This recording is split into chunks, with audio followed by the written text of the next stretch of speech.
Good morning.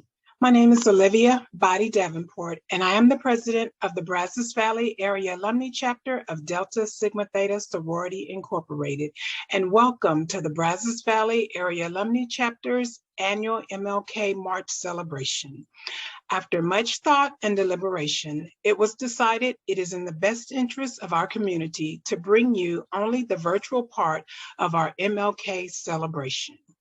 We will also bring you our speaker, Mr. George Lee, and introduce to you our 2022 MLK Art and Essay Contest winners.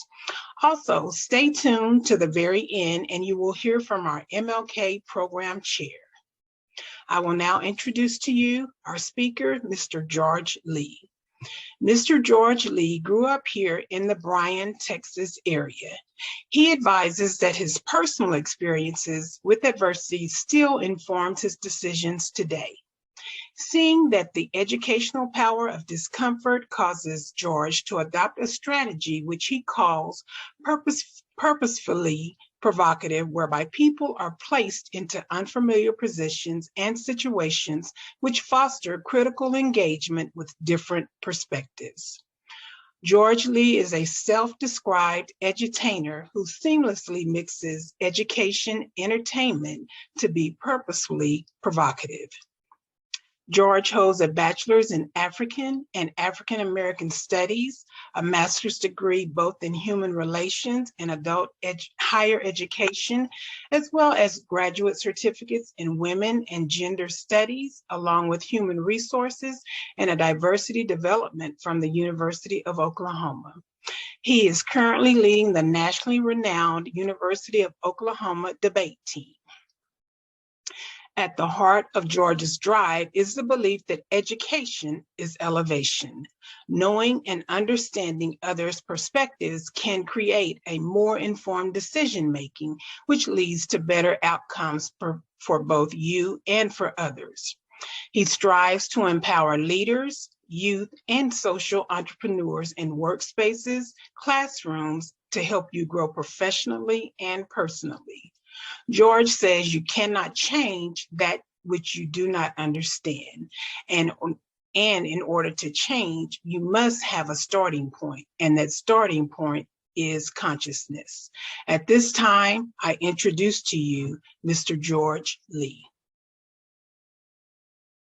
You know, the old folks I grew up around used to always say, tell the truth and shame the devil. And from my understanding of history, that's exactly what Martin Luther King did. He had a mastery of being able to speak truth to power politically, socially, and economically so much where though they act like they love him today in this country, we know that way back when they did not like this man. Today we're about to get into the complexities of Martin Luther King's legacy and how we can be empowered by it today. Being completely transparent with y'all, today I came to drop a couple jewels while being thought-provoking, not trying to get into the kumbaya, turn the other cheek, we shall all become. I'm trying to get into the ways in which Dr. Martin Luther King's legacy was so revolutionary, they had to go back and try to recut it up to spoon feed us in a way that's not really what it was. Put it into context. The same Martin Luther King that has a federally recognized holiday right now was the same Martin Luther King that was investigated by the FBI and the CIA for trying to stop the rising of the Black Messiah. Put that in perspective. America only has 3 individuals that was born in this country that now has their birthday recognized as a federal holiday. President George Washington, President Abraham Lincoln, and Dr. Martin Luther King. That lets you understand the legacy of Martin Luther King and how it had an impact on this country because his birthday is literally put in the same light of Abraham Lincoln and George Washington. But it gets deeper though. This is wild to think about, right? When MLK was killed, he was less popular than Donald Trump is today. According to an early 1968 Harris poll, the man who was half a century of martyrdom we celebrate today literally died with a public disapproval rating of nearly 75%. This literally means that Dr. Martin Luther King was revered more after death than he was in living times. It's like, what does it mean for the same United States federal government to give Martin Luther King a federal holiday? It's the same federal government that was investigating him because they thought he was a domestic threat to security. The legacy of Dr. Martin Luther King has been so sanitized and romanticized. It's almost like we have a diet Dr. Martin Luther King and not the one with all the calories and all the nutrients and all the flavor, because, you know, his legacy has been reconfigured and shoved to black folks and make it where now they can tone police us with Martin Luther King's legacy. Like, hey, I see you being angry and being mad, but would Dr. Martin Luther King approve of this? Now, I find it funny, and y'all should too. The same country that asked, do you think Martin Luther King would approve of this, is the same country that didn't approve of Martin Luther King. Now make that make sense. And this is why we have to prioritize research over me search, facts over feelings, and put some respect on Dr. Martin Luther King's name. Because the same country that want us to believe they celebrated him in life and in death is the same country that literally blamed his death on him. Some of y'all probably like, but Mr. Lee, why does all this matter and what is the purpose of all this, sir? I'm going to allow for his daughter to put this in context. Bernice King, Martin Luther King's daughter, did not come to play with y'all today. Tweets on fire today. Me and my mother at my father's funeral. He wasn't assassinated because he said he wanted his children to be judged by the content of their character. He was gunned down because he was courageous and strategically working to dismantle racism, poverty, and militarism. She said he was speaking truth to power about Vietnam War, about economic injustice, about racial injustice, about the other America, about the violence of the American U.S. government. You see the video right here. She left it for you. And this one, she started slanging on them, y'all. Today, people who don't want the truth shared about these things are using one quote from a speech that my father gave about injustice and his dream that would have eradicated injustice, including racism, to ban honest history under the guise of banning CRT. Y'all pissed Miss King off. She said, but banning CRT, which many who are zealous about banning don't fully understand, isn't actually the goal. Instead, books about freedom and freedom fighters, including her father, who was a non-violent warrior, are being banned. And teaching on racism is being banned. You can't change history. You can't change history. That's what they cry and say. But when it comes to CRT, they don't feel the same way. She said, truth about the past and continue a fight for justice and freedom is only a threat if a person considers the freedom of others bondage for them. Transparency about how racism and white supremacy has devastated and continue to devastate is necessary for humanity. And I would say imagine, but in reality, it's folks on Twitter trying to argue with this woman about her own daddy. They ain't gonna like this. Misuse of a murdered man who was then among the most hated men in America by white supremacists for talking about and doing something about what many want us to shut up about today. For the benefit of banning even him is unconscionable. And that's on MLK Day. Now, as a matter of fact, that's on the romanticized and sanitized versions of MLK y'all love to shove down our throats every year. Miss King said we must teach our children the truth about history and about what we must do to conquer the hate and injustice. We must do that at home, in school, via books, art, etc. She goes on to say anyone unwilling to do so cannot humanely claim concern for hurting white children as a reason. Because if we keep them to the stack, ain't nobody trying to teach your kids critical race theory. But I'm going to say that for next video. Bernice King said black children are human. Brown children are human. Racism is destroying the world that our children live in. And if adults are not courageous enough to confront it, what are we teaching our children? What are we leaving our children? She concludes by saying, finally, what is the intentional focus of CRT distracting those who have fallen prey to the fear mongering from really focusing on what? And then she might drop it with a rhetorical question that some of y'all already need to answer. What's not being corrected when history is not being taught correctly? What's?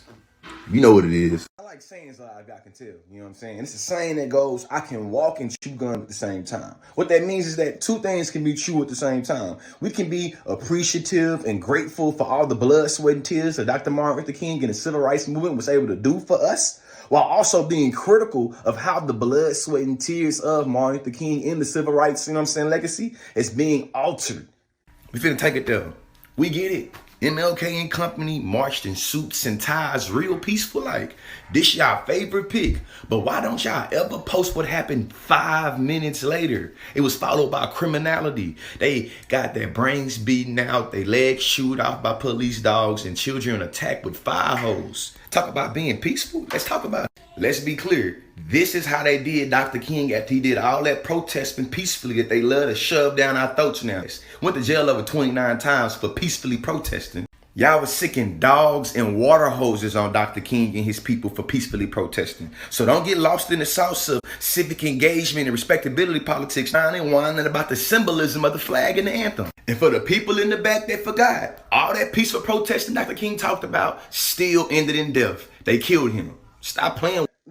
I told y'all I was going to get a little provocative, and sometimes I get a little fiery, you feel me? But don't mind that at all, you know what I'm saying? There's still a method to the madness. What's the point of all this right here and thinking about it, right? We recognize that Martin Luther King has politically, socially, and economically made it for people like me to be able to get degrees in an institution right next to white people. I'm grateful for that. I appreciate that. I also recognize there are many opportunities and resources that I'm afforded now that wasn't afforded to my people back in the 60s and the 70s. You see what I'm saying? I can recognize the way in which time has progressed and how it has gotten better. But in terms of being an educator, I can also recognize how things have stayed the same. You see what I'm saying? When BLM or whatever person gets killed and people start going and quote unquote rioting, a lot of the ways that the media will respond to us is the same exact ways that the media responded back in the 60s. It's a reason why Dr. Martin Luther King talked about riots being the language of the unheard. And I contend that the cry of black power is at bottom a reaction to the reluctance of white power to make the kind of changes necessary to make justice a reality for the Negro. I think we've got to see that a riot is the language of the unheard. And what is it that America has failed to hear? It has failed to hear that the economic plight of the Negro poor has worsened over the last few years. How many summers like this one do you imagine that we can expect? Well, I would say this: we don't have long. The mood of the Negro community now the same. You see what I'm saying? When BLM or whatever person gets killed and people start going and quote unquote rioting, a lot of the ways that the media will respond to us is the same exact ways that the media responded back in the 60s. It's a reason why Dr. Martin Luther King talked about riots being the language of the unheard.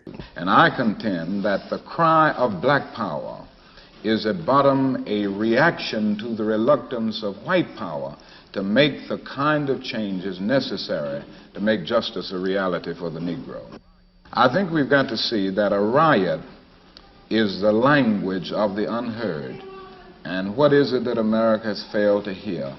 It has failed to hear that the economic plight of the Negro poor has worsened over the last few years. How many summers like this one do you imagine that we can expect?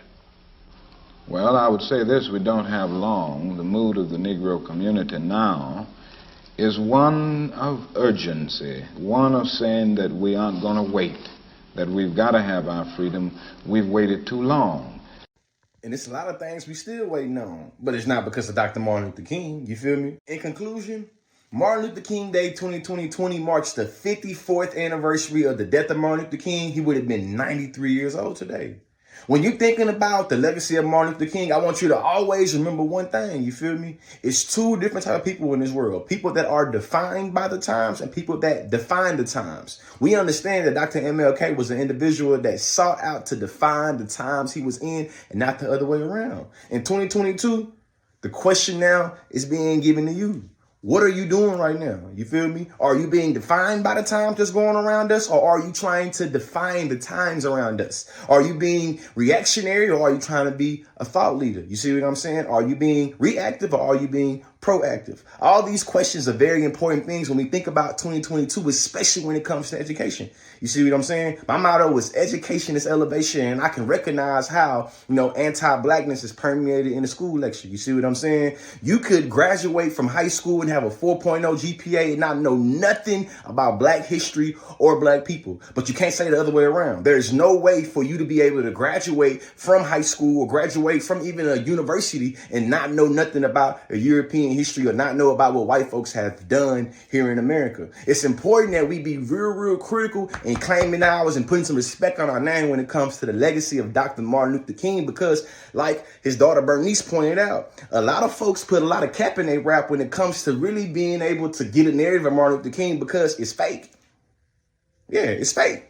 So research over research, facts over feelings, you know what I'm saying? Make sure we being grateful for everything that Martin Luther King has been able to provide for us in terms of what he fought for, but also being critical about the things that they are kind of taking away from him when it comes to watering down his legacy, man. Education is elevation. I'll holler at y'all.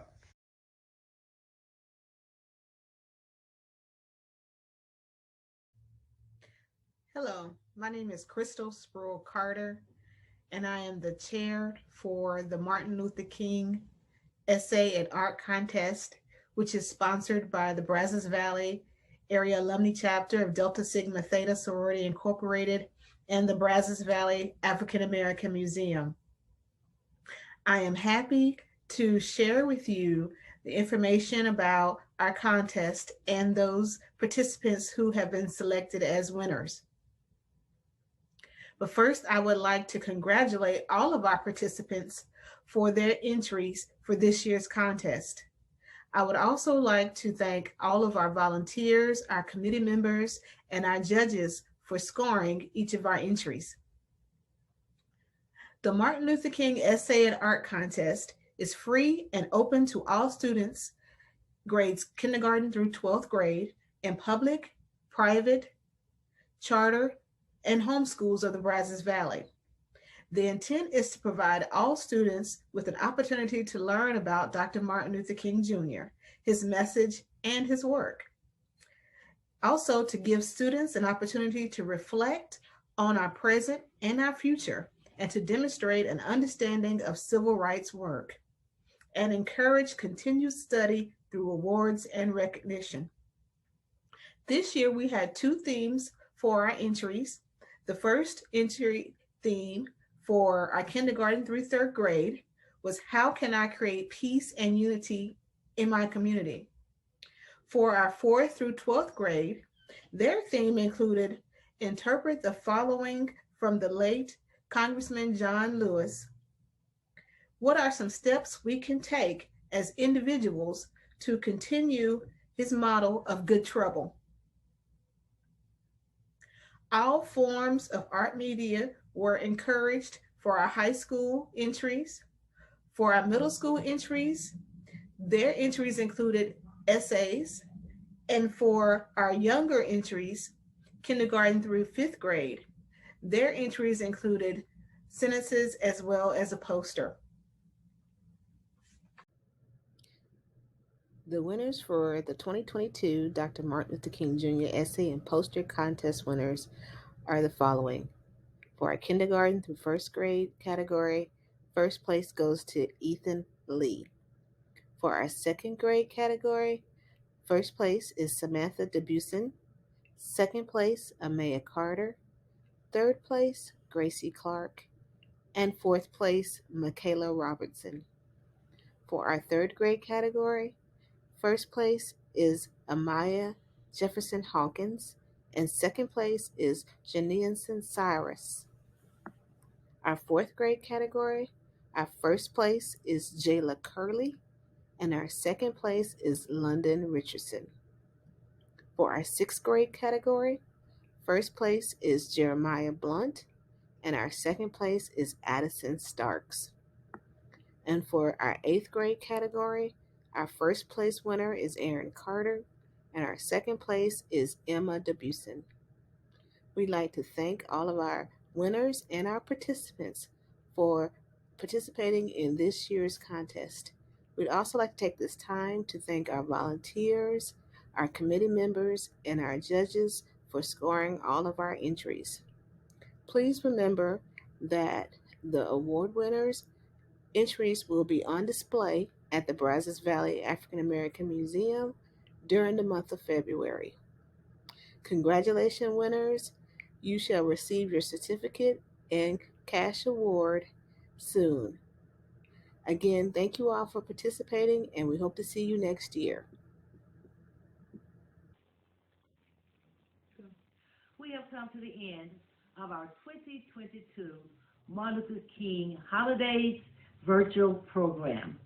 We would like to say thanks to each of you who have tuned in and shared in this program. We say thanks to each person who made sure this virtual program happened. Congratulations to our essay winners.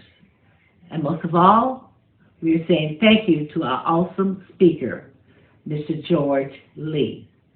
Thanks for sharing several important messages in your speech, things that we need to take with us as we journey into 2022. Again, thanks to each of you for joining in.